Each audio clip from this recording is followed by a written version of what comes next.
Hi, I just heard from EJ. She's going to be late. She just has been running all day today with her kids doing extracurricular stuff. Her son is. Oh, I need to turn the volume off here. There. Her son is. How old is he? He's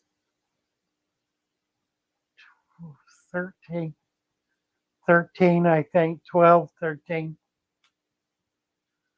Um, he's he's an actor. He's in a drama club and is constantly in plays, trying out for and winning parts in plays. They had a meet today, and his group won the meet. So they're going to the state next weekend, apparently.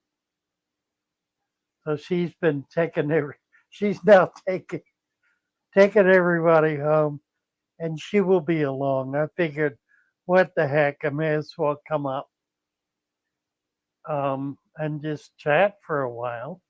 It'll be a while before she's here. Um, so anyway, that's what that's all about. What's going on fish wise? I am struggling to uh, to get some fish. I put 3 orders in, and so far so far nothing has arrived over a period of, I don't know, weeks. Hey, Chu, how are you? ABC Aquatics, Aquatic Biotome Creations. Sorry. Joseph is here. Joseph Ariando. Joseph is in the Philippines. ABC, Joseph. Who else? There was somebody else. Oh, Fish and Tactics. Right. Fish and Tactics is here. I have a fly that's been harassing me, and I'm going to kill the little bugger. Unfortunately, I don't have any fish to feed it to.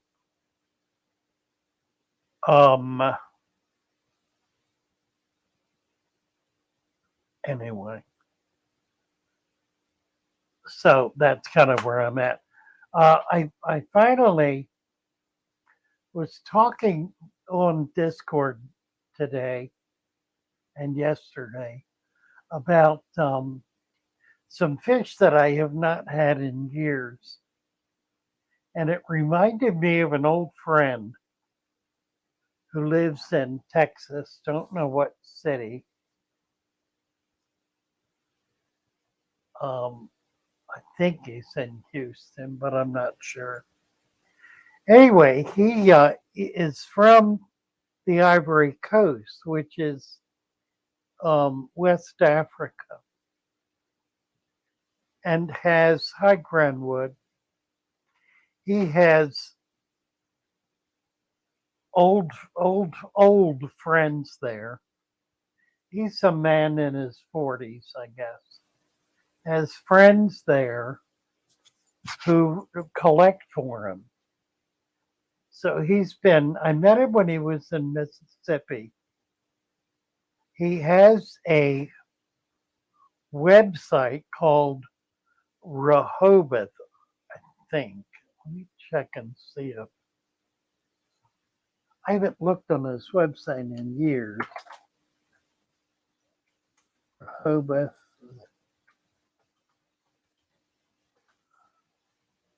Aquatics.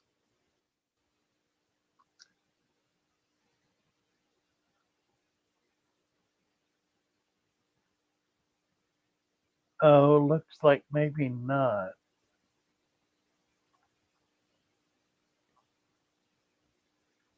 There's a Rehoboth Fish House, Fish Market, Fish Meal, Seafood,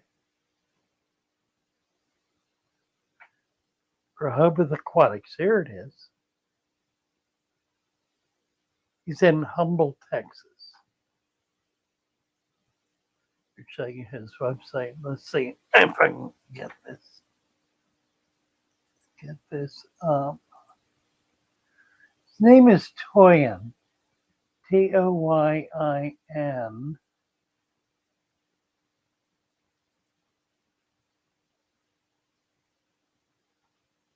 I don't need the sound, do I? Well, I think I screwed up. I did. I clicked on the wrong screen. Let me do it again.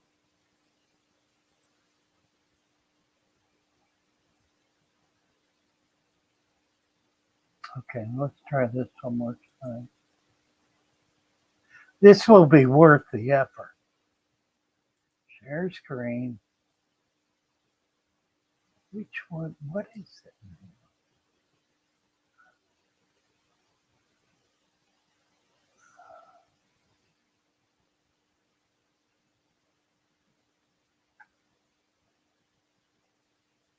It's gotta be this. Yeah, there it is. This is his Facebook page, Rehoboth Aquatics.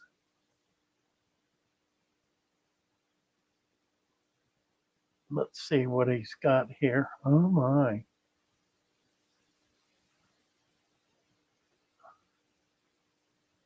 It's a little ancestress.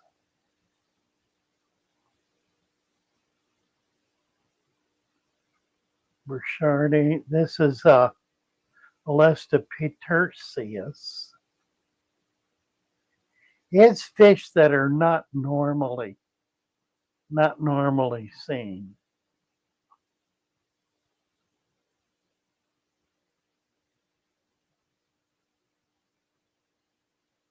Oh, he's got South Americans. Atra personatus. Huh. I haven't seen those.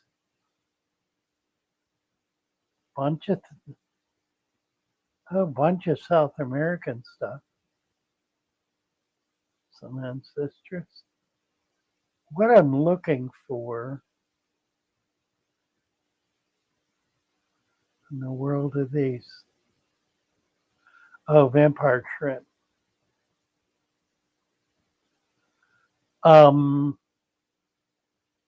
Is Tingapoma.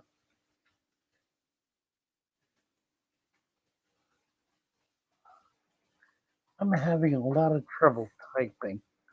My keyboard is in a curious position.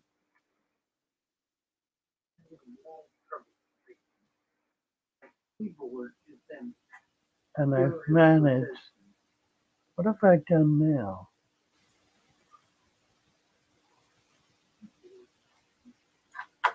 Managed. What have I done now? Good thing I started early, because I totally messed up here. Good thing I started early, because I totally messed up here.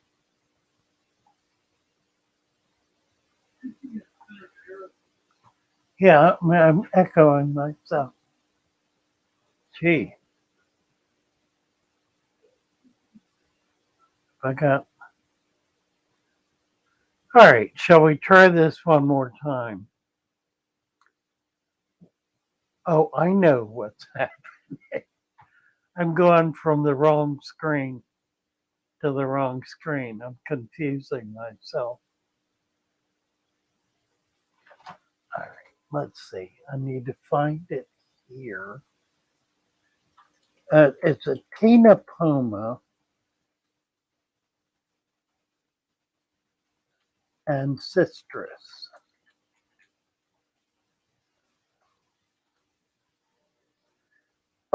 It's one of the bush fish. You probably are familiar with, here it is.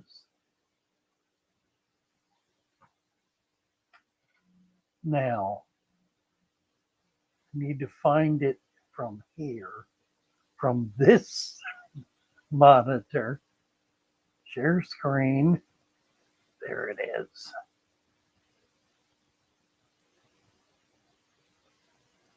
Okay.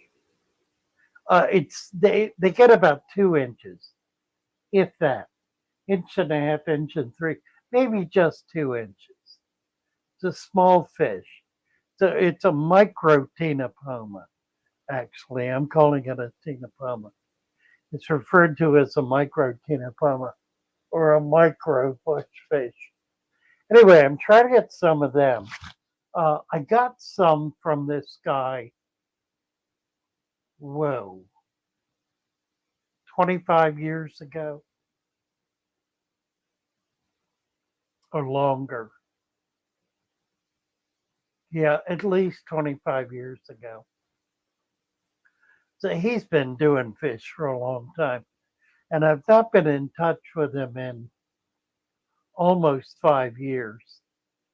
So now all of a sudden I'm contacting him by phone. I did get a response. I asked him about not this fish, but something else that we've looked up here. Let's see.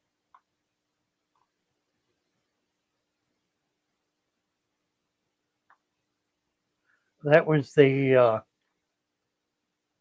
Nanochromis.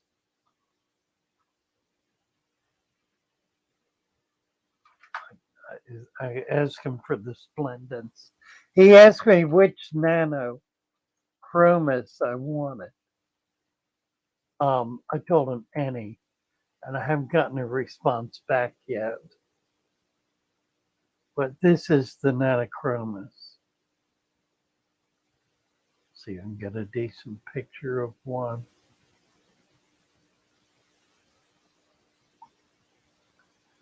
Sort of like that. It's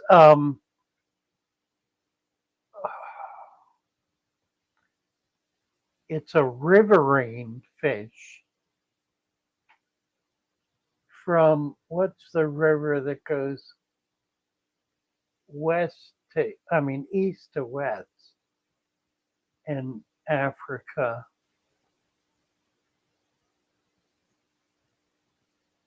It starts at, its headwaters are Lake Tanganyika, and it goes all the way over to the Atlantic Ocean. So it travels 3/4 of the way across the continent.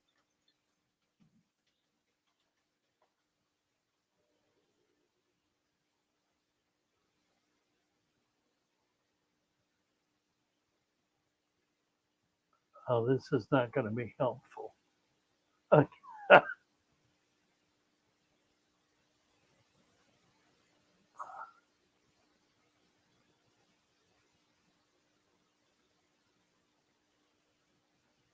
Here we go.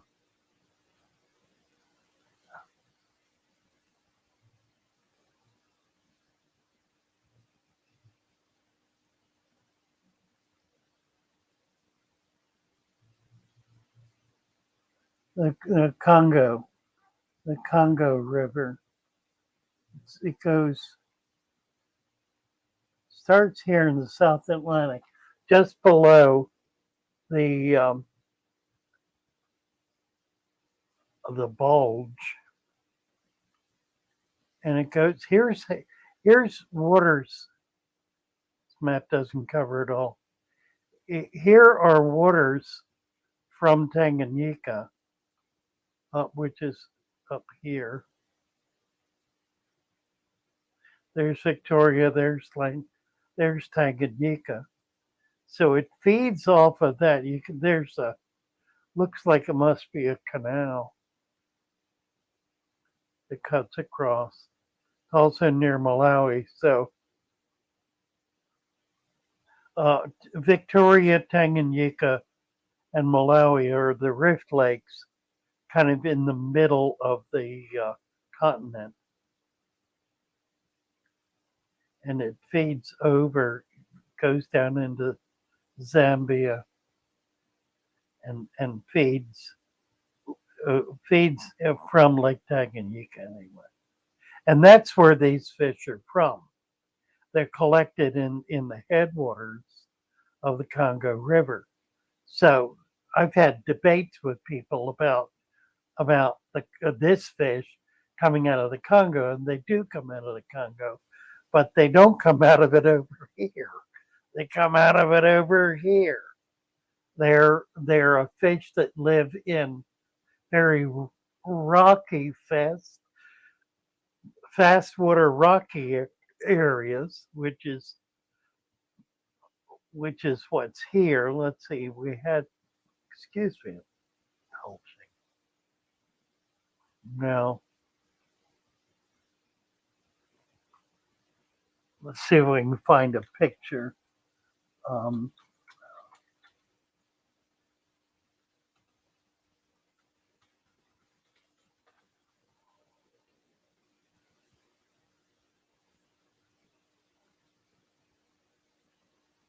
Like more like this.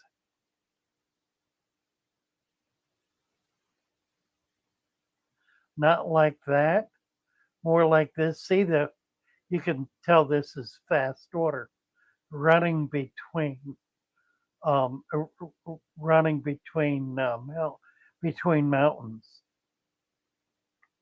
They come out of this kind of environment, very rocky, fast water, the headwaters of the Congo River.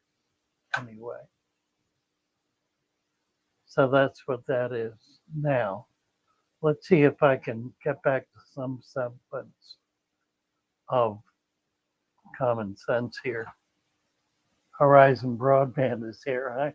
Hi, Luke. Good to see you. Right. Michael Brannon saying plecos are a funny fish to sell. I think because they're such an invasive species. California won't sell snappers, but they sell a lot of common plecos. I guess I may as well tell the story. The Congo River, right? In the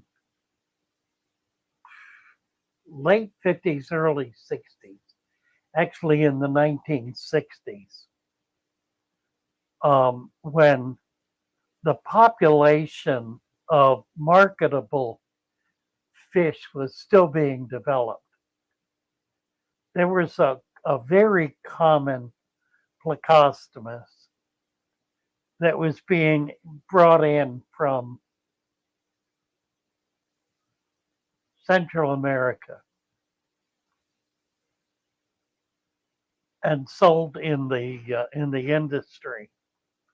Snake Plissken, hello, good to see you.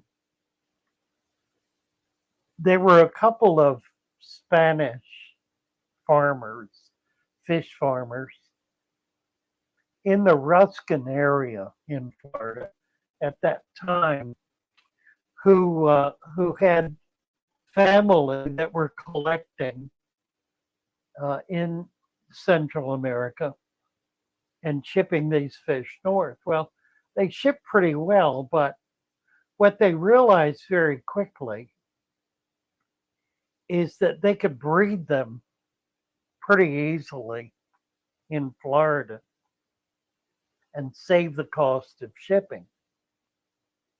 So they started bringing in very, very large shipments, tens of thousands, very large shipments of these plecos. And there were 3 or 4 different species, but they were all the species that get monstrous. They were not little ancestors, not the pretty little guys from Brazil. These were the monsters from Central America, from Mexico, and the rim countries along the Gulf. And they initially were raising them in ponds, but they realized that they could do better than that. So they they partially escaped and were partially put into canals. Now, Florida at that point was all about canals. The canals had been built by uh, the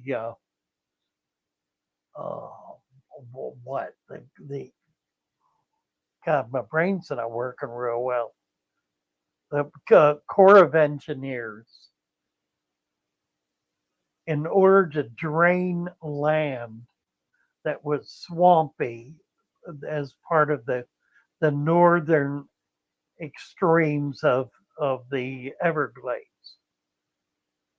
So all of these canals were put in, drained all the land, basically everything south of Tampa and east to Arcadia was Everglades swamp.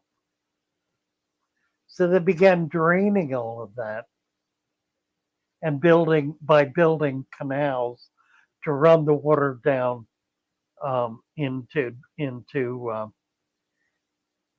Florida Bay, ultimately, all the way down,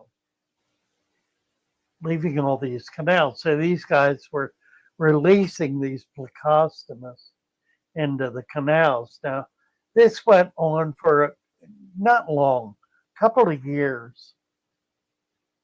And within a few years, the population of these plecostomus began to climb, and they began to discover that they could send people into the canals in the late spring, early summer, and find um, caves in the side of the canal, holes in the side of the canal, to reach in there about 2 foot in and find a gelatinous mass, kind of like a grapefruit, looked like it, felt like it, about that texture of an egg mass.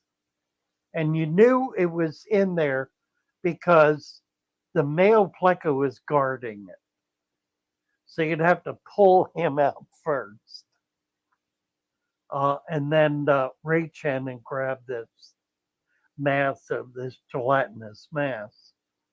And then you took it to a local farmer.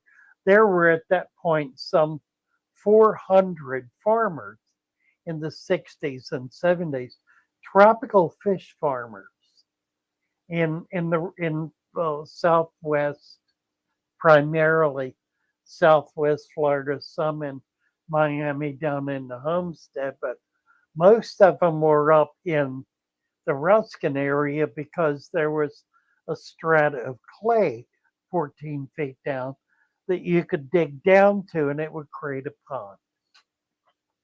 So the people would go out, collect these eggs from early spring to midsummer, bring them in, sell them to the farmer. The farmer threw them in a pond and they hatched out. And within a month, he was harvesting because they were upwards of an inch and shipping them up north. And that was the market. Well, it's reached the stage now where those egg masses, they've never really increased in value because they're so bloody plentiful I think the collectors are getting about $10 a piece for each mast. They can collect easily 100 in a day, so they can make $1,000 a day. And the farmers snatch them up because it's a quick crop. They'll spend a few $100s for 10, 20, 30 of these, throw them in various pots, and get thousands of little tiny plecos out of each one of those egg nests. That's how they got there. So they no longer are imported. Not the, and there were, as I said, there were 3 or 4 species that have interbred. So there are no pure strains of them, but they're not the more desirable ancestris and other smaller species from South America there, oh, and Central America for that matter. These are from, I guess they're central. They're central, which is which is the northern part of South America anyway. It's a confusing answer to a question that wasn't asked. Silver Creek is eating dinner. Story time. There was another story. Yeah, there are a lot of common species. They did a genetic study on them. I don't remember who did it. I think the lab in Ruskin did it.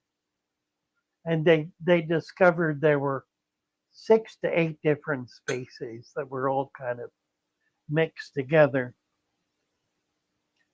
And of course, the problem with them is they get too big for a fish tank. So it's a very undesirable fish, ultimately. Um, but it's still one that's sold by the millions every year because they are able to harvest them when they're little. And because they get too big, people have to get rid of them and get another one. So it it's a residual market, if you will. You know, people they have to be replaced, even if they survive, and they're generally pretty good survivors.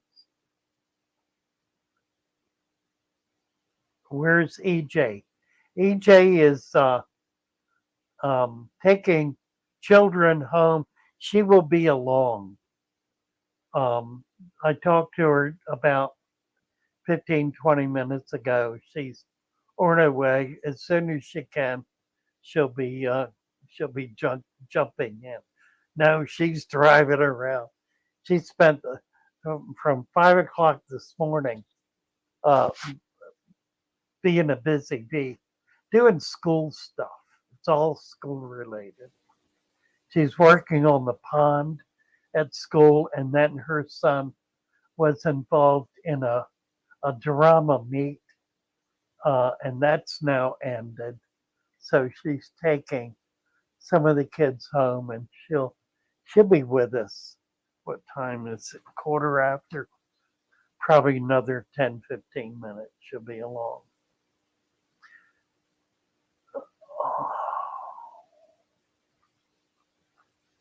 First class fish. Bass Queen 71. Hello, hello. Good to see you. Michael Brannon. Yeah. First class fish is saying the picture makes it look like the tank has grown. It's 4 foot, it's 48 inches. It's a 35, I think. It's the same footprint as a 55, but it's about 9 inches shorter. It's a little better than half the height. So it's about 32 gallons, I think, something like that.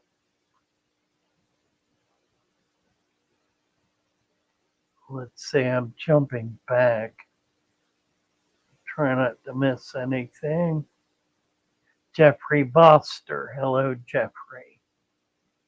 Chunky Gecko. Gecko. Goldfish, too, sounds like. Yeah, yeah. The reason goldfish have escaped is because they were used as fish bait. It's a very cheap fish. You get, little tiny feeders for, they wholesale at about a nickel for used to. I think they're up to a dime now, selling the shop for 25 cents and up.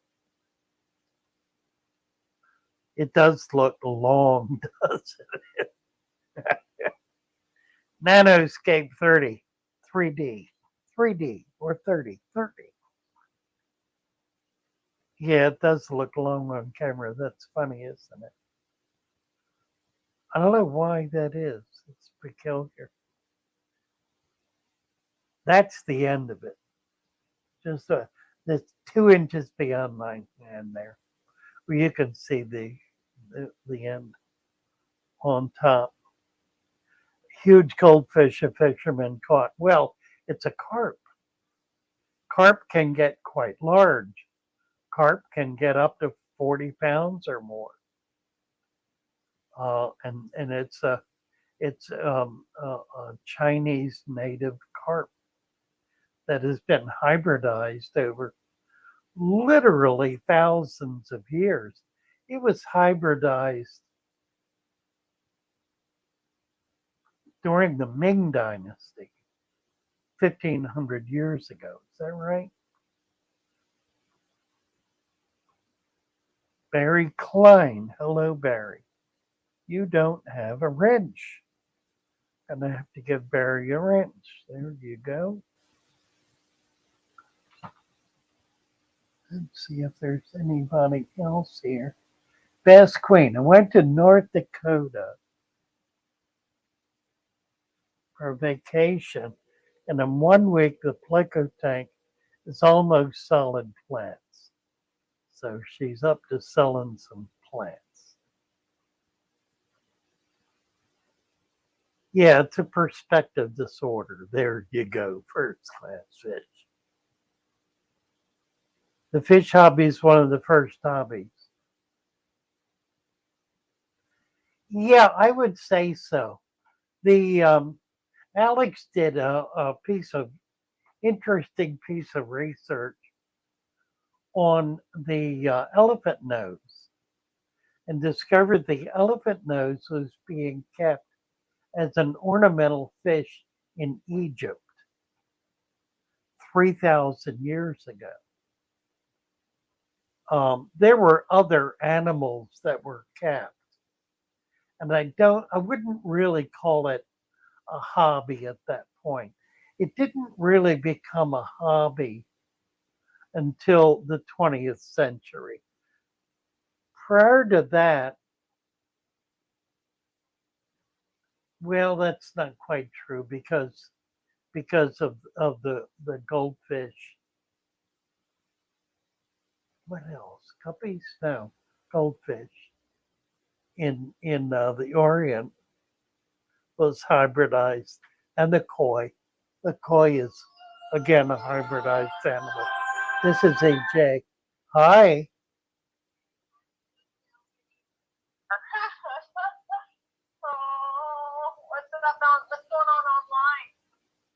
Oh, we're chatting away, waiting for you. Everybody's asking where you are. My kid is like amazing in theater, and now next weekend apparently I'm going to be 12 hours into doing another 12 to 14 hours of my Saturday, hoping, well, watching my kid win the prize. Well, all right, give me a second. I got to jerry rig my phone. I'll see you in a minute. Okay, very good. All right, bye. There she is. Joe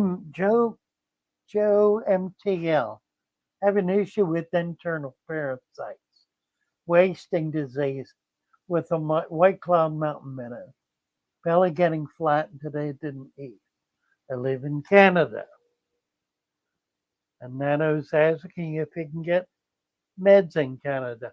I'll tell you what, we're dealing with this kind of stuff routinely on our Discord channel. Let me get the link for that. If you will go over to the Discord channel and bring that up on the fish Discord server, bring it up on the fish emergency channel, you'll get lots of help because we're dealing with that routinely.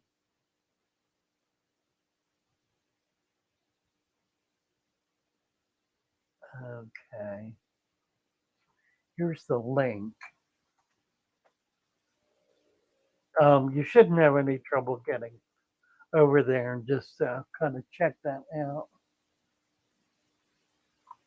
Oh,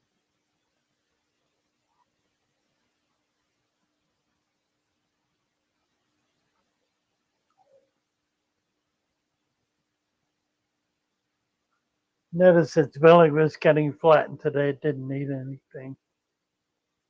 Yeah, good idea. It's not a fungus. The fungus card's not going to help. It's bacteria. You can put a little garlic, crush some fresh garlic and put that in. You can also try, you added aquarium salt, Epsom salt would be better. You might switch that out for some Epsom salts. And then we're doing varying. If it's just the one fish, it may not be a bacterial infection. It may be genetic for that matter. If it's more than one, then you've got probably a bacterial infection. It's not likely to be parasites unless you see white stringy poo, in which case it would be more likely to be parasites.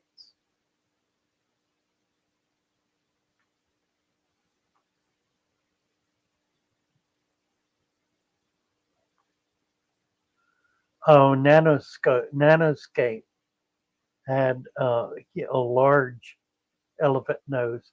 I've had a lot of them.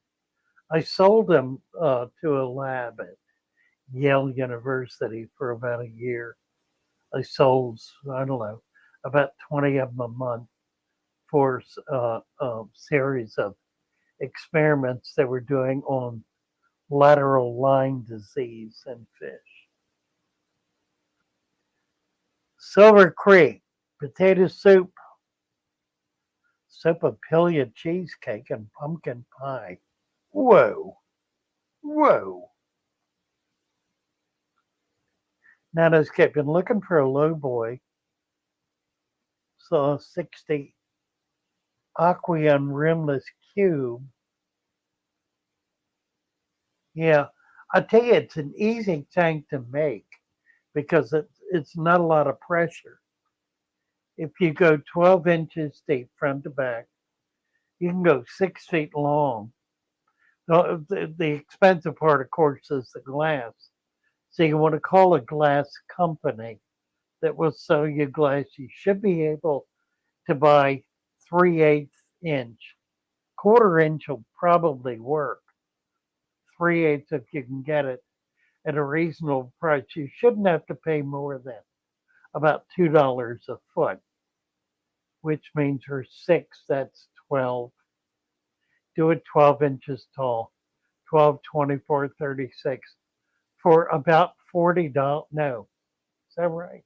Yeah, for about $40, $50, you should be able to buy the glass for a 6-foot tank, 12 inches tall, 12 deep, and so forth. You want to get it cut for the ends because you want to be able to set all 4 sides on top of the base. So if you get the base cut a little wider, like 13 inches by 6 foot 1 inch, then you'll be able to set the whole configuration right on top of it. It's important to do that. You don't want the sides attached to the side of the bottom. You want them sitting on it. It just makes it sturdier. And then you need at least one, preferably two braces. And that can be simply a 1 to 2 inch piece of glass that is siliconed onto the top. For something that shallow, you really don't need a frame. It's not that much pressure and the silicone will hold it. So, and it's pretty easy to make. There she is. Hi. Hi. I'm on my phone. My computer's dead, and yeah, house is a mess. So you just get this little corner of the background. So Well, you've been a busy girl today. yeah, like 16 hours busy. Wow. So how are you? I'm okay. I've just been chatting away for a while here. Nothing particularly interesting going on. Mm-hmm. Tell us about what's going on with your fish room. I'm breaking most of it down, taking all the babies, and I'm sending it to you. I lost a beta fish, and I'm not entirely sure why. He was in good condition, but when I took apart his bowl, I discovered that there was a stick in there that was a little bit sharp, and I wonder if he kind of, I wonder if it shredded his fins to the point where he just had difficulty, where it got infected, is what I'm saying. Yeah, I don't know. That question comes up routinely. Yeah. And well, I don't believe it. Uh-huh. It's certainly possible. So I don't have a definitive answer for whether fish can damage themselves on Uh-huh. sharp objects. Generally, I think they don't, but it's certainly I think conceivable. I think it did with his pectoral fins, because he's in an environment where he can hunt, and he likes those small little places where he goes in and out of. And I mean, I don't know how else. I mean, unless Yeah, it makes sense. and that it bothers me because if I had a pristine bowl with absolutely no sharp object, or really no plants, or like a sterile environment, I don't think he would have had as much fun. Well, that's true. That's true. So I don't know. Bass Queen. Yes. Bass Queen has got some flashing going on. That's Oh. generally a sign of ick. You can put a little garlic in. It's not going to really do the job. You need to raise the temperature to 86 degrees. Once you do that, the ick will be gone. Mm-hmm. But you want to do it immediately. If you let it go just a matter of 3 or 4 days, the ick will multiply to such a degree that you won't be able to stop it in time. Oh, I swear by that method, Father Fish. You saved my fish that day or that time. Yeah, temperature works. I swear. I mean, because before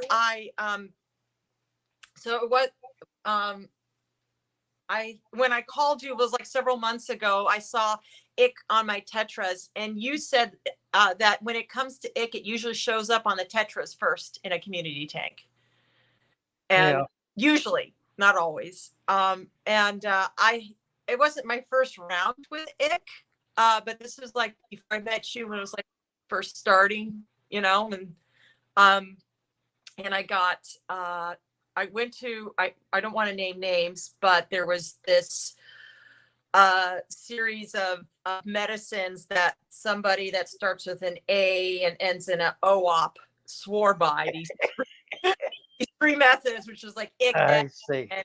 and like, it was like Maricin and like another Paracleanse or something like. You put them all together usually, and it doesn't hurt the plants, and it's fine. And so I tried that, and it, it you know it kind of killed the environment. I don't care if it wasn't the plants or Yeah, not. exactly. It just and it just killed. It wasn't great results. I can't remember if I might have lost a fish or two. I don't know. I don't think I did, but the environment, it's almost like I had to regrow the ecosystem again. And I'm pretty sure I lost a plant actually, or two. But yeah, when you told me this time around, just raise the temperature, done. I could have kept the temperature at that level permanently, and it wouldn't have been You could have, yeah. If you drop it to 82 Mhm. and leave it at 82, it'll prevent the ick from coming back. coming back. Yeah. Michael Brandon said he had some clowns. Now, I know he's talking about clown loaches because the clown loach is the most susceptible fish for ick. Yes. It's a scaleless fish that Yo-yo ick loach just, too. it's like a magnet. Mhm. They'll get it fast and within the second generation, Yeah. every single little bug in there is going to attach to them, and they it for whatever reason it takes longer to get them off Yes, I had that problem when I than did with other fish. Yeah, and it was actually for me. It reminds me. You saved my tetras, but my first round with ick was with yo-yo loaches, and they wouldn't stop flashing. Right. Mm-hmm. So I lost two. Yeah, I've lost them to it. You have to get them really early, get that temperature up instantly, and hold it for like 4 or 5 days. Yeah, I think they're tougher. It'll work, Yeah. but the problem with ick is if you miss it for 3 or 4 days, if you get past the flashing stage to the point where the fish is covered in it, it's lost. There's nothing you can do to save that fish. You might get lucky, but generally it's going to die. And the reason is the ick is it's a vampire. Ooh. It's a vampire bug that sucks the fluid out of its host. Okay, so not Twilight type then. Yeah, you got enough of them on it, and it'll just suck them dry. They won't be able to replace the fluids fast enough to be able to survive. And that's if you see one spot, what you're actually seeing is the babies from one spot, one ick that was in there 3 days earlier. So what you're actually seeing is 240. You may only see one, but there are 239 more that are in that tank looking for a host. Right. That's day 3. 24, 48 hours. 2 days later, by day 5, going on 6, they have dropped off, they have bred, the eggs have hatched, and the babies are looking for a host. That's 240 times 240 on day 5 to 6. Math. And that's the end of it. Yeah. At that point, you've lost the battle. At that point, I've lost the math equation. Well, 200 times 240 or 250 is 5,000. Oh, Father Plus Fish. another 1,000 is I've been up over 14? That's 6,000. That's a lot. That essentially it's going to kill the tank if it isn't caught early. Actually, some- it's more than that. It's 60,000. um, It's enough to decimate everything. Michael Brannon says spot are not normal on fish, right? So you can assume it is ick, or you could assume it's a type of parasite, really, right? Right. Yeah, if it's a spot, it's ick. If it's a white spot, Yeah. the spot is not the parasite. Mm-hmm. The spot is the parasite's poop. Yeah, I think one of our regulars mentioned that earlier. And this, okay, Chunky Gecko asks a question that kind of ties into a question I sort of have as well.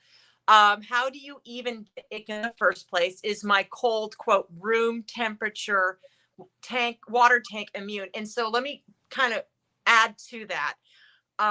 In my early days of researching ick versus bacterial infection, I feel like the water temperature kind of battles. There's like a war between two different conditions. I read that if the water temperature is warmer, the fish are more susceptible to, say, bacterial infections, because bacteria loves warm water.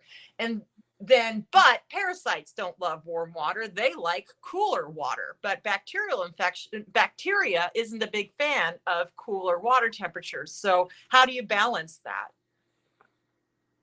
That's a lot. Well, you don't leave it up there. You know, here's the issue. It's why I recommend garlic. Okay. Garlic is for secondary infection. Garlic doesn't kill the egg. Yeah. It kills the bacteria that attacks the wound created by the egg. Makes sense.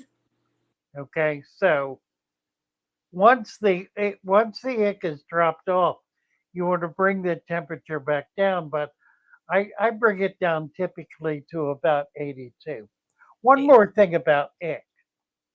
It is a cold water parasite. It's not from South America. It's not from the Amazon. It's from it's from northern climates. It's a parasite that attacks fish in North America, Europe, China, Germany. Germany. Yeah. There's a big fish trade in Germany. Huge. Oh yeah, right. So,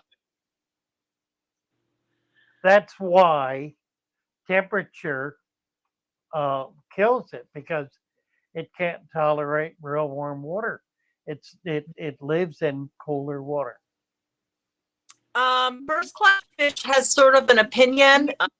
Roll it down. I think you give the best temperature for the fish, as that keeps their immunity up to prevent disease in the first place. So if you get something, I guess but if you get something, then you worry about the proper treatment. So essentially, first class fish, I think what you're trying to say is that, the temperature goes with what the ideal conditions of the fish. And, if something comes of it, then we deal with it, I think. But, keeping the fish happy and healthy, that's the first priority. Is that what I'm getting from you, first class? Right. Yeah. Horizon, Luke keeps his salt water and fresh water at 78 degrees. Yeah, most people for tropical fish are told that 78 degrees is ideal, but you think 80 would be better. I think 82 is an optimal temperature. Optimal. Okay. Good. My temperatures are at 82. I fluctuate between 81 and 82. Yeah, I'm doing some kicking out here. Oh, yes, the troll. Yeah, we have a troll. Yeah, I think the last time I kind of mentioned that there was the guy was like wanting to invite underage children, and I made that mention, and then he kept coming back in with different accounts trying to yell that he's not a pedophile. I'm like, he thinks one doth protest too much. Yeah, we had one with Mary the other day. Mm-hmm. She caught it pretty quick. Thank you. It's one of the reasons everybody is a monitor. So there were nobody nobody nobody spams this and lasts more than 2 seconds. Yeah, I don't Chicken understand. of the sea, That's like 2 weekends in a row. Like weird. We never get those. columnaris. Yes. Columnaris is the worst. It is not curable. You can't you cannot treat columnaris. It's a virus, I guess. What you have to do, because it's fairly slow. It affects one fish and then another fish. You rarely see more than one with it. Sometimes you'll see two in a school. What I always do when I see it is take out the infected fish and feed it to my Oscar. I don't even mess with it.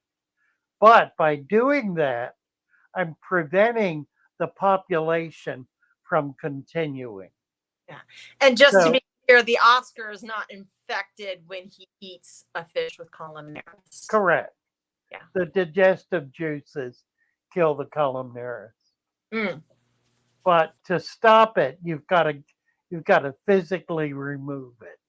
Okay. And getting one that has it isn't necessarily going to remove it because the pathogen is in the water. Right. So it's going to attack other fish. You just have to keep doing that over a period of days. Right. When I've had it, it's been typically a, a, a population of a single species that came in with it, like whatever, tetras, maybe, I don't know what kind, doesn't matter, whatever. I saw just Yeah, like 25. I would buy 25 of that species. Guppies. Oh, Guppies get it. yeah. Perfect example. Neons also get it. You can see it. It's real obvious. It Okay. is a white band that starts right around the middle of the fish, typically on the top. Does it look And like does it look like a it's like a big spot, like a fuzzy or that's more it's bacteria? not fuzzy, no. It's like the fish loses its coloration. Okay. It just becomes white, like dead white. Oh. And it's a band that kind of halfway surrounds the fish on top of it. When you see that, you need to get that fish out of there and flush it immediately. You can't save it. There will be more. You have to keep at it. If you keep at it in a population of 25, you might save half of them. You're going to lose the other half or more. You're not likely to lose all of them Yeah. because there will be some that'll be more resistant. Right. Right. But you've got to get it down to the point where it's not continuing to go through its entire life cycle. In other words, if you get that one out that first has it, there's still some babies in there that are Mm-hmm. going to attach to some other fish. You keep taking them out until the population crashes because it can't go through its full life cycle. Mm-hmm. So that's how you're getting rid of it. You're Okay. you're you're stopping the life cycle by removing the pathogen before it is able to mature. If that Um, makes sense. I hope that makes sense because that's probably the best explanation I've ever made of that problem. And it's nasty. Chicken of the Sea Yeah. has treated it successfully 3 times. What did you do, Chicken of Was the it Sea? was it columnares then? Really? I don't know how she treated it. Uh, How um, did you treat it? yeah. I'm so sorry. Give me a second. My ex is here to pick up my son, and he's calling me, and all I have is my phone. So he's. Okay, go for it. I'll be right back. Hold on. Let's see. First class fish. Yeah, generally speaking, there's no good treatment for it, other than to physically get rid of it. Now, you don't have to break the whole tank down. If there are no fish in there, it's not going to survive. In other words, it's not going to just sit there and wait for a month or even a week for another fish to show up. It'll die. It needs a host right away. If you deny that host or deny it the chance to complete its life cycle, then you can beat it. Um, Multiple strains. There are, Matt, and I don't know, frankly, enough about it. I just that I treat it that way because it's the simplest way to treat it. You're not going to save an infected fish anyway. The best you can hope for is to kill the free swimming. And um, I find the best way to do that is to prevent them from ever becoming free swimming by removing the infected fish. So it's a foolproof way to deal with it. uh, I think I saw a comment of somebody first class fish talking about stocking up on medications. Um, uh, don't do it. Medications actually go bad after about 6 months. So what's the point? You've just basically like what you're going to stock up on a medication, and then if a fish never gets sick for you to use it, then you're going to have to replace it, or it's just not effective. I don't know. Or maybe it's that's the way you want to patients. I Here's don't here's the exception to that rule. know. She's Okay. right. Any liquid Liquid. any liquid medication is going to go bad. Doesn't have any shelf life. This is metronidazole. Metronidazole. Yeah, that's dry powdered metronidazole. I've had this in a sealed package. I've used it and resealed it. I've had it for about 4 years. Now, it should not have air in it. It has air in it, Uh-oh. which means it's possible that it's gone bad. Here's another one. This is fenbendazole. These are both very powerful, very effective medications that are used commercially. I bought them commercially. I may not have gotten the air out when I sealed them. Yeah. Michael Brannon asks, can deep substrate eliminate all meds? I mean, I know that. No, Yeah. no, there's some meds that'll kill everything on their way down, and these are, well, these actually will break down. Mhm. These two will break down. They only last. They have a fairly short effective use in the tank. They last for a matter of a few days.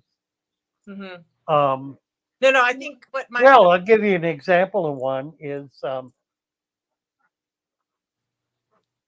what's it called? Uh, the embalming fluid. Okay. What is that? Embalming fluid. Yeah, what is it? What's the chemical? My brain's not working. I couldn't tell you. I don't have The dyes like methylene blue, Oh, malachite green, I acroflavin, those will persist. They won't break down. And mhm. somebody, formaldehyde. Thank you, first For class. help. I thank you. I Formaldehyde will not break down. Well, you put it in there at a given level, and it'll literally kill everything. ugh, It doesn't stop killing. okay. Don't put formaldehyde in your tank, folks. Now, Uh, I'll tell you what formaldehyde is in. It's in Quick Cure.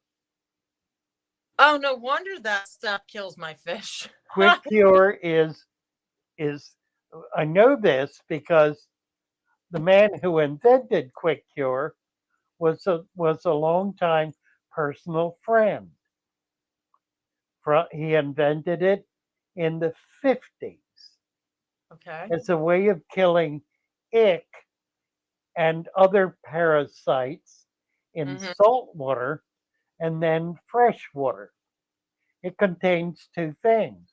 It contains malachite green, which is a toxic cancerous dye, and it contains formalin or formaldehyde, which is used as an embalming agent because it kills all bacteria permanently. And now you have to jumpstart your ecosystem all over again. And that's just a pain because just when you get it right where you want it, and then everything. Right. So it kills, you use that stuff 1 drop per gallon, and you have just killed your tank. And I killed. It's also my plants too because some of the stuff that's Yeah, in it kills the plant. Keep well, in mind, stuff that this was developed at yeah. a time in the hobby when nobody was doing Hmm. balanced aquariums. Yeah, weren't they just doing? They were doing water and fish, and that was it. Water and fish. At a given point, you get rid of the water and put new water in. Take the fish out, put it in new water. Scrub the tank out, start over. That's the way we used to keep fish That's a when pain. they started coming in back in substantial numbers back in the 50s. I think we've come a long. Prior to that, here's what's interesting. What? Prior to that, my grandmother maintained balanced tanks.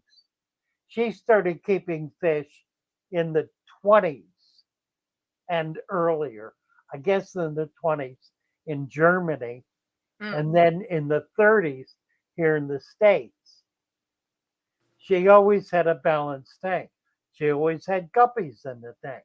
Hmm. Never had another species of fish, just guppies. And they would multiply to the point of insanity. She'd find some plants out in the ditch that she would throw in, Hmm. and she had balanced tanks. Now, she didn't do 3 inches of substrate. She had a 10-gallon tank. She Hmm. did 1 inch. So when I went to visit her, my job was to clean the tank, take Hmm. all the fish out, uh, rinse out I don't know what she used, sand, dirt, gravel, I don't remember. Whatever it was, we rinse all out, put new in, filled it up, and put the fish back in with some plants. That would happen a couple of times a year. And it was pretty When it gunky. though, I mean, the mud was pretty gunky. Tank was always clear. my ex did that with he had a common pleco that Oh yeah, really grew, but he also had a beta fish in there, and they got it. He got them when they were both tiny, so when the pleco was tiny, and obviously it started growing, but they were at one point He was growing. He was large, but he was in a 10-gallon tank, and it was, I mean, they were living, right? And then he decides to take the 10-gallon tank apart, and he rinses all the gravel, completely sterilizes it, put the fish back in. The betta fish dies immediately. Right. Right. Be- Exactly. and consequentially, they have gone through probably about 20 betta fish since then. Right. Aquario Urbano. Nice Yep. to see you. In nature, when a fish is sick, it's food. Mhm. Absolutely right. I'll tell you something else Balance. that you may not know. When a plant is sick, it is food for insects. Oh, yeah. Are you But kidding? only when it's sick. Healthy plants are not attacked by insects. Oh, I can speak for that. Scuds, Daphnia, not Daphnia because they're filter feeders, but like all those little macrofauna, they feed on decaying snails, for example. They feed on decaying plants. Right. Yeah, we had somebody over on Discord complaining about scuds eating all their plants. Nah, they And only we were, eat living plants if they don't have dead plants.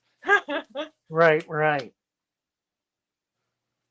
Yeah, if they don't, scuds prefer when I take cucumber or like some vegetables and I kind of softly boil them so that it's soft, like a decaying plant, and they're all over that.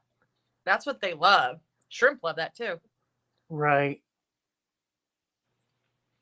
Mm. First class fish. Yeah.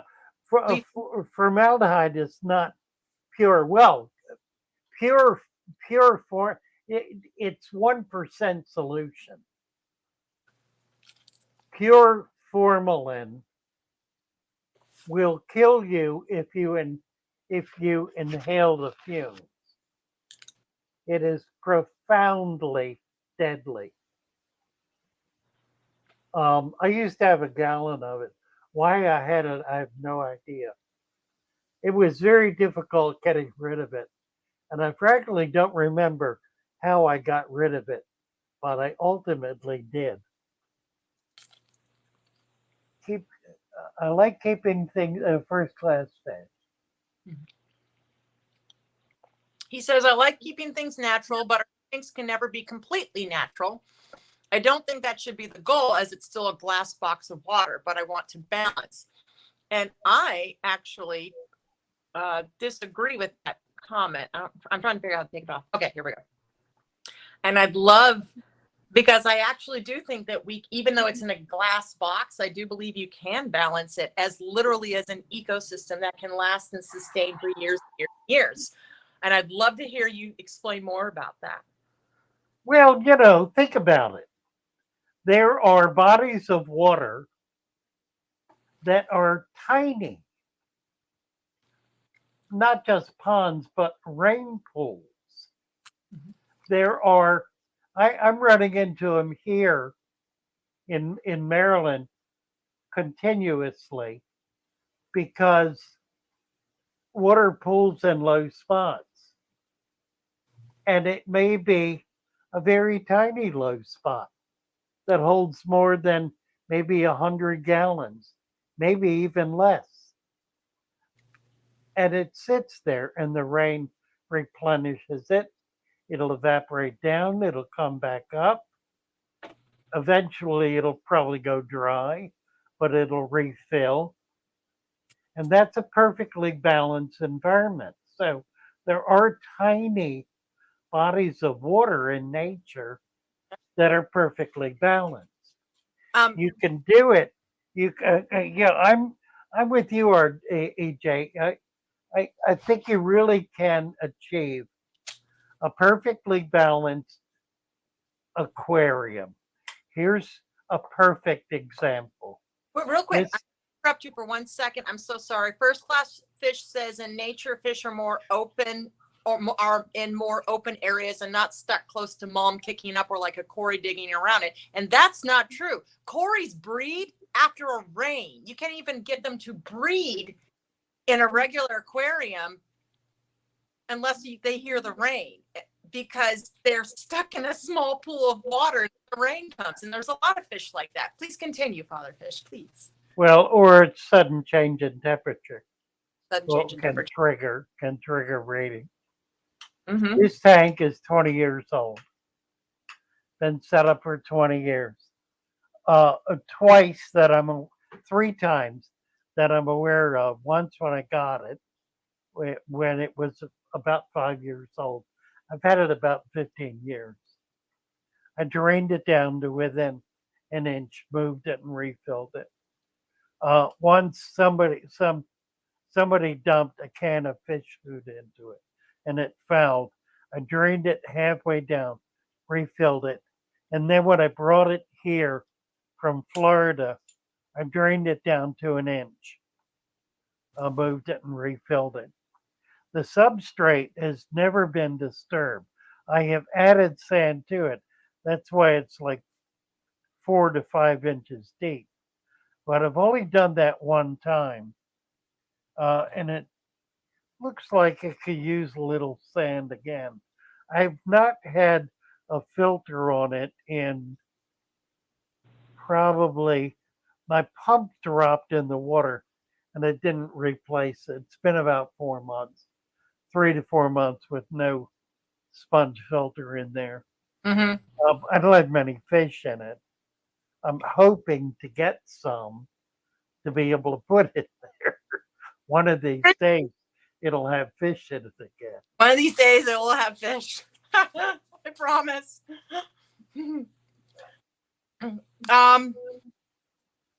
I think somebody was asking water change, first class fish water change. Yes, you could say water change, or you could say topping off because water evaporates. But there was a question earlier.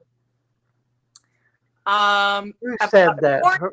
Luke, Oh. that's a good idea, Luke.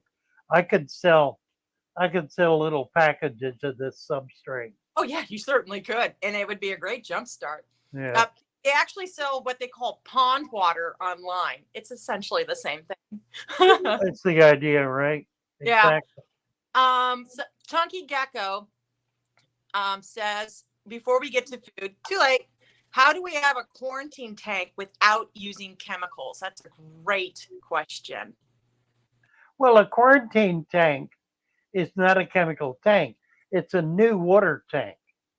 It's a bare tank with new water in it. Now, there are 2 different kinds of quarantine tanks. There's the one kind that is for new fish that you're just getting. That's different from a hospital tank. Maybe that would be helpful to distinguish a quarantine tank from a hospital tank. A hospital tank it contains a sick fish. A quarantine tank typically does not. A quarantine tank is a tank where you're testing the fish, giving it a chance, checking it out, making sure it's okay. So you're better off putting that fish in a relatively well established tank. May not be your best tank, but yeah, it could have a deep substrate. It could have plants growing in it. That would be perfectly appropriate as a quarantine tank for new fish. Now, what happens then if the fish gets sick? Well, you might wind up sacrificing the tank. You probably would try to pull the sick fish out and put them in a hospital tank. If it's ick, you just treat it with heat. If it's something else, like columnaris, we have a system for doing that. If the fish are getting fungus, there's a bacterial infection. It's more parasites. Parasites are more a problem, like gill flukes, which require treatment. Tiny gill flukes on a tiny fish, you can't get rid of with a pair of tweezers. No. Frankly, you can't even get rid of them if it's a big fish and big parasites. That Mhm. requires chemical treatment, and you may wind up losing losing the substrate or losing the plants. And what you don't want to do, if you discover that in your tank, is pull the plants out to save them, because you'll be bringing the parasites out with them. Okay. So if that happens, you need to treat the whole tank. Okay. Um, Aquario Urbano is asking about salt, treating an aquarium with salt. And I kind of interesting because our supplement, I mean, forms of salt are actually vital for plants to live. Most people don't make that connection. Yeah, Magnesium. depending on the fish, sure. Yeah. I think he was talking about plants. Plants, right. First Yeah. class fish is been a dog with a bone here. Yeah. Well, first class fish, And about I don't and you know, disagree with him. yeah, I, yeah, and I I don't. really don't. I mean, the Yeah. point he's making is a valid point. Mhm. But to say this is not a natural environment, I think is not necessarily true. I would call this a natural environment. Now, I can manipulate it. I If it can weren't, do things to it that do not occur in nature. I can raise the temperature. That doesn't normally occur in nature, not suddenly. temperature fluctuations. I can add things to it. I can take things away from it. I Yeah. can fiddle with it, but that doesn't make it less natural. Yes. But I can let's. leave it alone too. Yeah, you could. I've left a few of my tanks alone before, and they've been fine. So point is, first class. Yeah, it's you make a. I see it. Yeah, Yeah, I. almost all of the plants that are popular in the hobby are collected in the wild in Florida and brackish water. Almost all of them. A few that are not. All of the Ludwigia, all of the Bacopa, all of the guppy grass, all of the anacris. There are other plants that are not. Bulb plants, for example, cannot tolerate salt. Wisteria cannot tolerate salt. Are you serious? Well, you got wisteria growing in a tank with salt? I don't It's doubt it. girl. Well, Pardon? the thing about I think about the tanks that I take that are full of plants is they feed their nutrients from the soil, but they also feed nutrients from the water column as well. And so Right. I have to, you know, I I have to replenish the water column, and I don't use those those store-bought fertilizers because they actually tend to starve them. Weird that way. I don't know how it works, but I Yeah. find put in like cuttle bone or even baking soda, Epsom salts, just even a marine salt. It doesn't kill plants. I'm trying to get that calcium and that magnesium and some of that phosphorus and back into the water column because I have so many plants, it just eats it all up. Right. Yeah. Joe, what's your opinion of lava rock? Will the fish get deep scratches? We just kind of went over this. Lava rock is fine. Um, it's best used in a filter environment as a deep filter substrate, and by deep I mean 2 to 3 feet deep. Yeah. If you have a barrel and you fill the barrel with lava rock and have water pouring over it, it will be a spectacular filter. In Oh, a yeah, fish tank, it's, porous. pardon? It's porous. That's why I see some of those man-made filters that they use, those ceramic, those sort of little ceramic pieces. It's the same kind of deal, except Yeah, lava they're rock's prettier. porous, right. Well, lava rock is very porous. So it absorbs a lot, and Yeah. it'll capture the water that goes into it gets filtered by it. Just like if it were going through a bed of sand. And if it's deep enough, all the water will eventually get into one or more of those little Mm-hmm. pieces of lava rock and be filtered as it finds its way through it. Mm-hmm. Poor Deneg, his Scarlet Baddest got beat up by the Everglade. Yeah, too many males. That'll happen.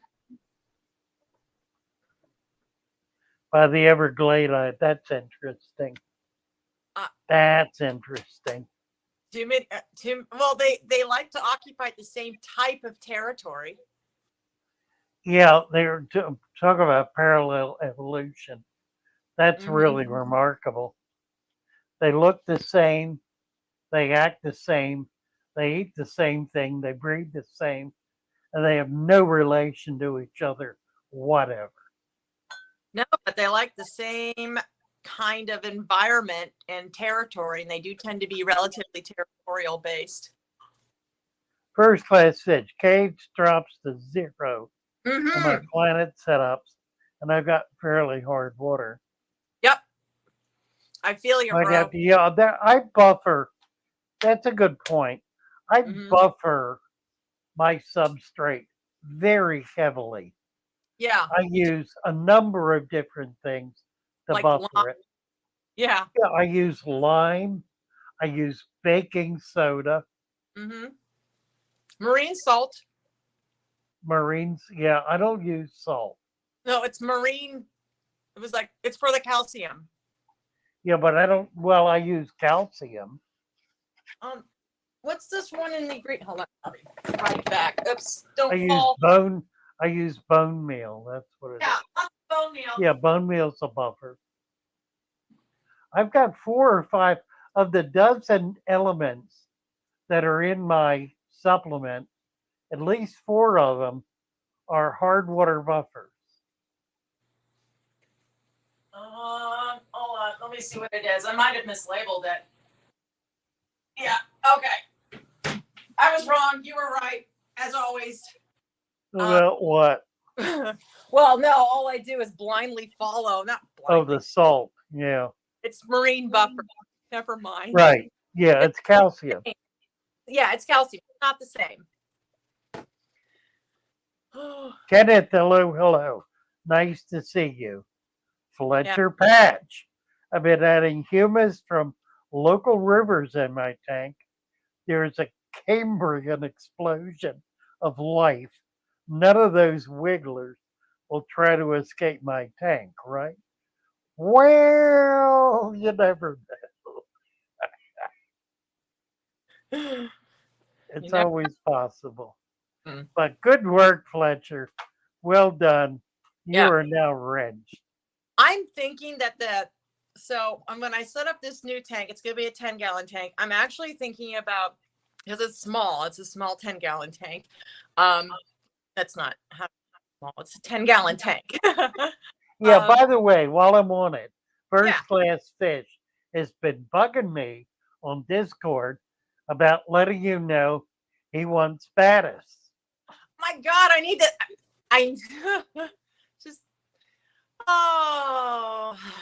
I'm sorry. My children take priority, and we just finished up this last, I guess you could call it cycle 1 semester. So I had to make sure that when it comes to school, I had to make sure that whatever assignments were turned in, and things get missed, then I have to double check because it's middle school and the kids never tell me that they missed an assignment, and they have they miss class at certain times because they have to go to special classes because they have special needs. So it's like Friday was like the absolute hard deadline, and so it's just been all right. I'm basically making excuses. Yeah, don't believe it. She's Yeah. like this all the time. I've got Scarlet Batis babies. They're so cute. I'm sending them to Father Fish. My goal is to do it this week. Yeah, once I get them all, I Mhm. will partition them can't out. sell them right now anywhere. They're too tiny. They're still not ready to Right, sell. right. So Yeah, we gotta first class, whether you want them, get them up to size. yeah, like you may want them, but they're still not ready. Man, I never thought these little things would. Well, I mean, they're a lot bigger than they used to be, but they're. I guess I need to go back to a fish store and compare the sizes because I have a hard time remembering what size they were when I saw them at the fish store. Saw my original ones at the fish store. Right. Are they 1/4 inch? They're smaller. I think the fish are getting Okay. close to that 1/4 inch. They're getting close to that, but they're not ready yet. So, Oh, somebody said something that came up recently. We were talking about black blasting sand, yeah, and they were in Canada, I think. And it turns out that the sandblasters are using ground glass, as a blasting material. Uh, and I think that would work just fine as a substrate. I don't think it would be a problem at all. The bacteria are going to coat the surface, which will make it less dangerous. But you think about blasting sand, that's crushed rock, which yeah. has every bit as sharp an edge as glass would. There's crushed rock like quartz, Yeah, silica. exactly. That's like Most crushed glass, yeah, right? silica is the most plentiful material on the planet. Sand, right. Well, Silica. silica. Yeah. That's right. Yep. Silica. Yep. I learned that in my materials engineering class. Mm. Yeah, and that's the best thing you can use for your tank is silica sand.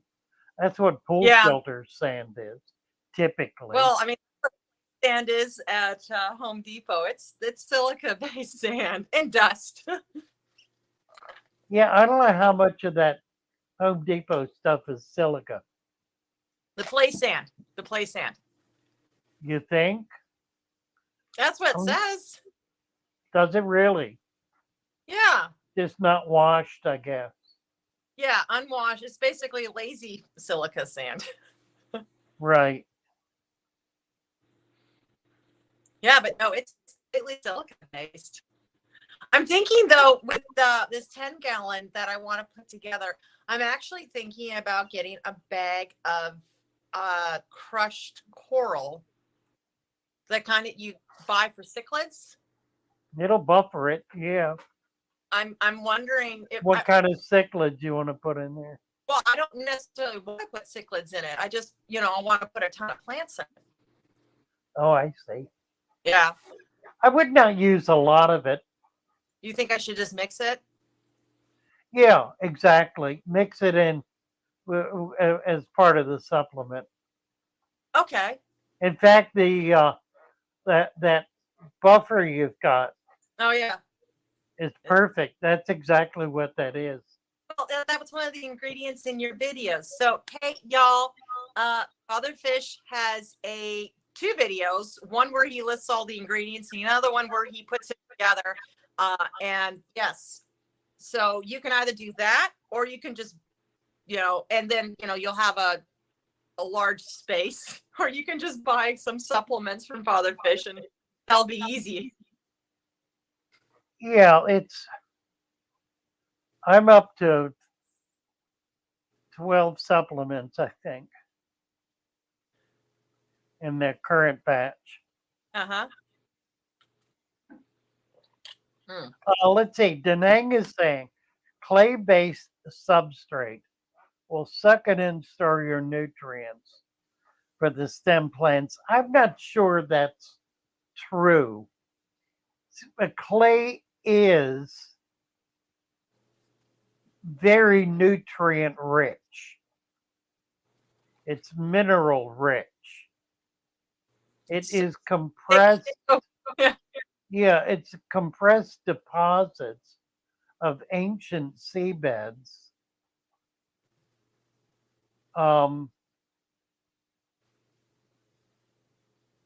don't know that it actually. See, here's the thing: clay doesn't really absorb. Yeah. It's too dense. If you put a ball of clay in water, you'll get some dissolving around the edges. But if you take it out 6 months later and rinse it off, you're still going to have that ball of clay the same texture it was when you put it in. That's one of the problems with clay. It plants are not able to pierce it with their cilia.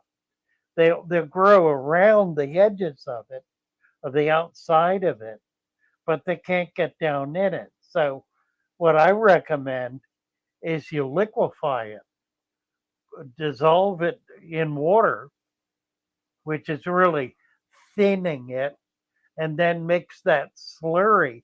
It's called slip for the potters among us. Would you, Mix adding, it in with soil. yeah, would you recommend adding like something to that clay gum? We call it in Texas, we call it Texas gumbo because it's so thick. Would you recommend like adding like peat or like softer? Yeah, mix it right. Thin it out. Mix it with peat or with dirt potting soil. Yeah. Exactly. It's exactly right. Yeah. And that makes it available then to plant roots. Mm-hmm. Oh, now they're asking about an article about potting soil environmental impact. Potting soil has a lot of peat in it, and my understanding is that peat is, there's some controversy on how peat is harvested. That's probably what that article is about. Well, peat is an ancient bed of organic material that's compressed over thousands and thousands of years. It's organic material. Right. Like plant material. Right. That's compressed by virtue of just the density of it. Pardon? Same texture as though, right? What? It's not the same texture as clay though, right? No, not at all. No, it's fibrous. Clay is much older. Clay is ancient.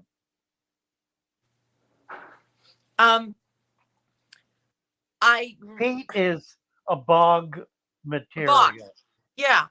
So I guess where the controversy comes into play is really the environmental impact and how you buy peat. Just harvesting it. Yeah, just by the because you're messing with the bog when you do that. Right. You're really destroying the bog. Right. I'm sure there is a harvestable way to do it, probably by skimming. Mm-hmm. If the bog is determined to be 6 feet deep, then you only take 2 feet of it. That allows it to replenish itself.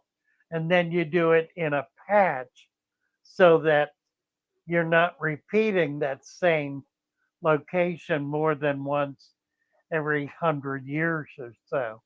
Yeah, So I'm sure there's a way to sustainably harvest. I there is. doubt seriously that that's happening. No, I mean, here's the thing is that there are sustainable ways to harvest certain things, but not every country that has that can do that does it that way, which is my opinion why we shouldn't be buying those kinds of things from countries that don't care about their environmental impact, but rather buy it from countries that do. Frankly, the United States cares about their environmental impact. They do. Otherwise, they wouldn't be such a squawk about it. And we do. We don't want to live in filth. Thank you. And in Europe too, I think. It's a balance, but I do know a lot of like Well, third world. the moors in Great Britain are peat beds. Mm-hmm. Canada has vast peat beds. Canada has, oh my God, they have the thick oil sludge pits in Alberta, and I mean, that's the kind you get, very dense diesel from. It's just really thick pits of oil sludge, practically. Yeah. And they have discovered very sustainable ways, environmentally friendly ways of getting getting those natural resources out, and yet at the same time replenishing and just making sure that they leave the place better than they found it kind of idea. So I wish more people were willing to do that.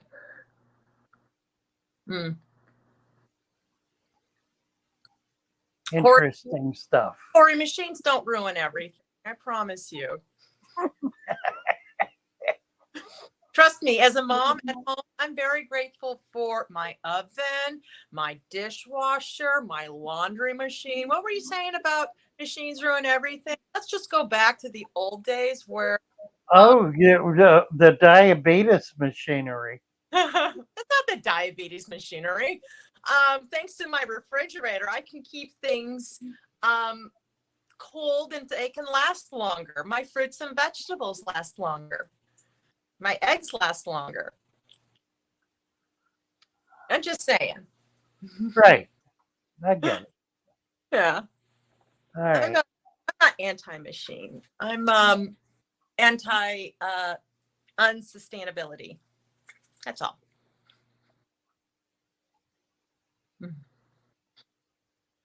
Jeff says his washing machine eats clothes. The washing machine doesn't eat clothes. The little gnomes behind the washing machine eats all my socks. Really? Yeah, that's kind of amazing, isn't it? Mm-hmm. I'm sure their filters jammed up with socks. Yeah.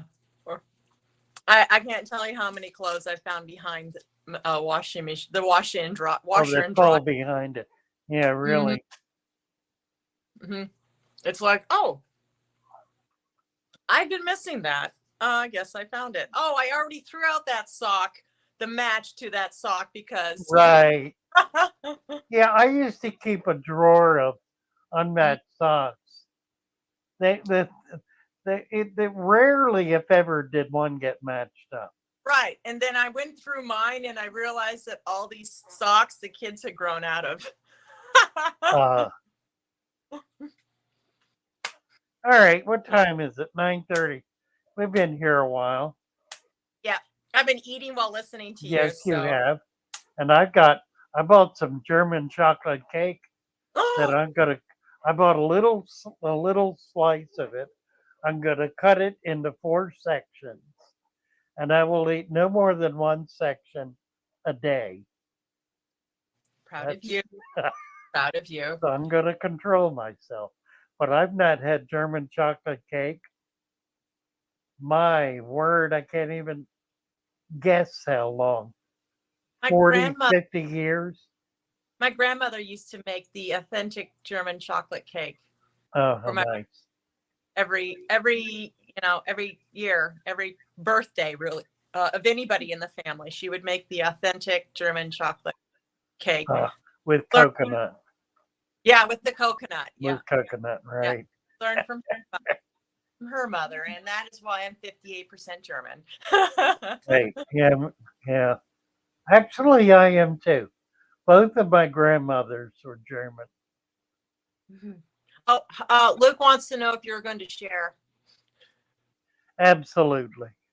And first class wants to go hunting for the troll that takes that one sock. We need to solve that. Right. Also, Absolutely. Luke's German. Sketty Nona. Hello, Sketty. She balls them up and uses them as dryer balls. I actually give those old socks, especially the ones that my kids have grown out of, the ones that you can't find the match for. And I find that my kids grew out of them. So what's the point? I give them to my daughter, who then in turn turns them into like clothes for her bearded dragon. For her what? She turns them into a sweater for her bearded dragon. Oh, I know what you were saying. It broke up. Oh, I'm sorry. Her clothes for her bearded dragon. Yeah, right. I did get that. She turns the socks into clothes for her bearded dragon. Yes. And when she had a hamster, she too. Really? You know what I want to get? I want to get, boy, it's horrible getting old. The brain just doesn't work anymore. That's also sad. What's the little prickly? Oh, hedgehog. Hedgehogs, right? Yeah. I had a lot of hedgehogs when I had my shop. Yes. And I just loved them. They were such fun. Oh, I love them too. I want to get them again. I want to get little ones, the small one, not the big one. The little one. I want to get some more hedgehogs. Oh, they're real easy to breed. They're easy to breed. They're absolutely adorable. But I always feel guilty because these things need to exercise and they need to be stimulated. They literally can run, or you don't think so because you need to let them. Yeah. You need to let them loose. Yeah. You don't think so because during the day they're just snoozing in a ball, but at night, right, they run like. When they escaped at my shop, I had populations of them. I would go down in the middle of the night with a flashlight. Yeah. And I'd be able to catch them. They're not all that fast. No, the one I had was fast. And he was an escape artist. And my husband, he gets restless at night. So he's like he's built like a football player, 6'1", 6'2" guy. And he's like half asleep. He gets up in the middle of the night. And a couple of times where he put his foot down and he was met with prickles. Oh no. Yeah. Oh no. No, it was fine. He didn't step on it, but it was not a surprise he wanted. The hedgehogs live 3 to 4 years, I think. Yeah, about the same life cycle as a hamster, just a little bit more interesting. Yeah. Yeah. Yes, first class. Rats do actually make very cool pets if you can get past the tail. But I had a rat. You have to have a single rat. Don't believe if you really want to bond with a rat, don't put another one in the cage. Make sure it's just one, you interact with it all the time. Yeah, that's really true. Mm-hmm. Otherwise, they do not prefer your company. It's less choice. It's a resort, but they do want company. So I had a single when I was in college, and she would just hang out on my shoulder and steal my chicken nuggets. And then later in life, I think I had a friend who had 2 rats, and they were completely uninteresting because they were more interested in each other. Right. Mm-hmm. So let's see. First class fish.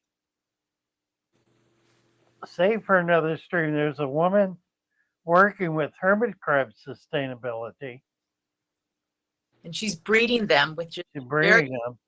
yeah, That's crazy. that is Hermit crazy. crabs are collected. There's some in Florida. There's some in Colombia. They collect And them here. there's some, yeah, they collect them in Florida. But the Florida ones they don't do as well as the Colombia ones.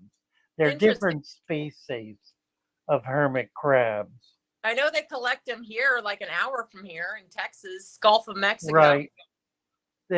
Yeah. There was a guy in Florida who made a profession of hermit crabs. He's the one who created the cages that Yeah. are in all the resort areas.